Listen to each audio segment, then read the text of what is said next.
వాళ్ళు కొంత సమయం పెట్టిన వస్తామని. దాని తర్వాత సర్టిఫికెట్ అమ్మాయి మైనరా మేజర్ అని ప్రభుత్వ రికార్డ్స్ మేము సేకరించినాము. అమ్మాయి ఏజ్ ఎంత అనేది ఎవరు నిర్ధారించాలి? కేటీఆర్ ఏమన్నా సర్టిఫికెట్ ఇచ్చే అథారిటీనా? ఆర్ఎస్ ప్రవీణ్ కుమార్ ఏమన్నా ఐఓనా?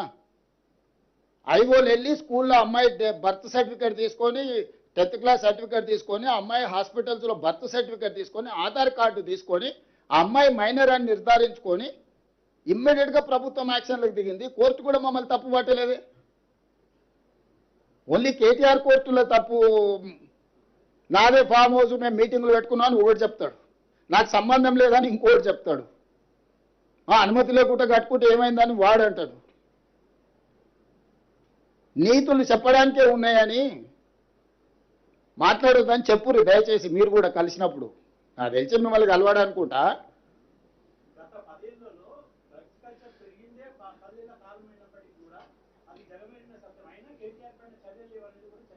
బస్ ఏదైనా చట్టం ప్రకారం చేయాల్సిందే. చట్టంలో ఉన్న లొసుగులను వాళ్ళని వాడుకుంటారు. కన్జ్యూమ్ చేసిన వాడు దొరికితే కూడా అతని బాధితుడి కింద చూడమని చట్టంలో ఉంది. స్టేషన్ బెయిల్ ఉంది. ఏం చెప్పాలి? డ్రంక్ అండ్ డ్రైవ్లో దొరికితే జైలుకు పంపిస్తున్నాం. కొకేన్ గంజాయి కొట్టి దొరికితే బాధితుడు కాబట్టి అతన్ని అరెస్టు అటు స్టేషన్ బెయిల్ ఇవ్వమని చట్టంలో ఉంది. మీరు చెప్పండి ఏం చేయాలి? కేటీఆర్ అయినా ఆయన బావమరిది అయినా ఎవరైనా అదే కదా నేను అడిగేది. ఆ చట్టంలో ఉన్న వెసులుబాటును వాళ్ళు వాడుకుంటున్నారు. ఆ చట్టాన్ని సవరించాల్సిన అవసరం ఉంది.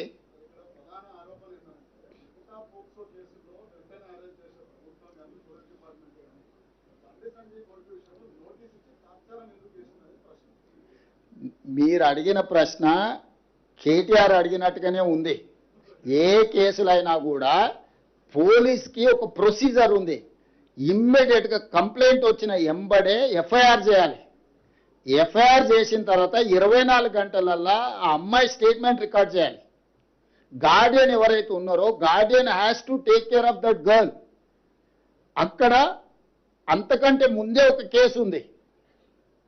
అమ్మాయి తల్లిదండ్రులు పోలీస్ స్టేషన్లో వచ్చి ఫిర్యాదు చెయ్యకంటే ముందే ఆరోపణలు ఎదుర్కొంటున్న వాళ్ళు కరీంనగర్లో ఒక కేసు పెట్టారు.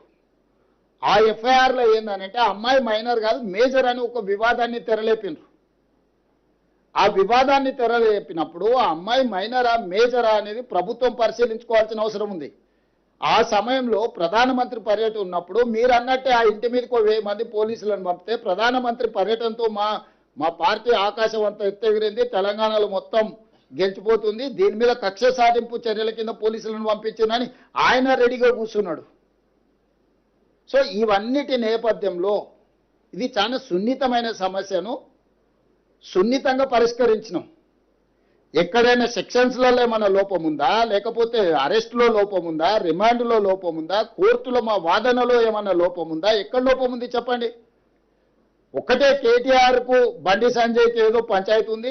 ఆ పంచాయతీని పిల్లల మీద పెట్టి కేటీఆర్ తీర్చుకోవాలనుకుంటే ఆర్ఎస్ ప్రవీణ్ ఉద్యోగం పోయింది కాబట్టి ఉద్యోగం లేక గాలికి తిరుగుతా నేనే విచారణ అధికారిని అని ఆయన ఇంకా భ్రమలలో ఉన్నట్టున్నాడు. ఆయన తీసేసిన తహసీల్దార్, ఆయనకి ఇది అర్థమైతే లేదు.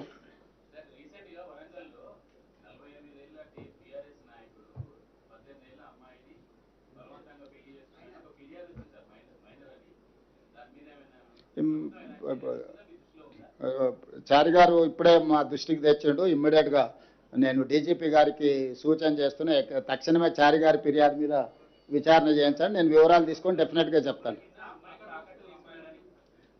అంటే నిజంగా డీటెయిల్స్ నా నోటీస్లోకి రాలేదు. నేను ఇమ్మీడియట్గా కనుక్కొని చర్యలు తీసుకుంటాను.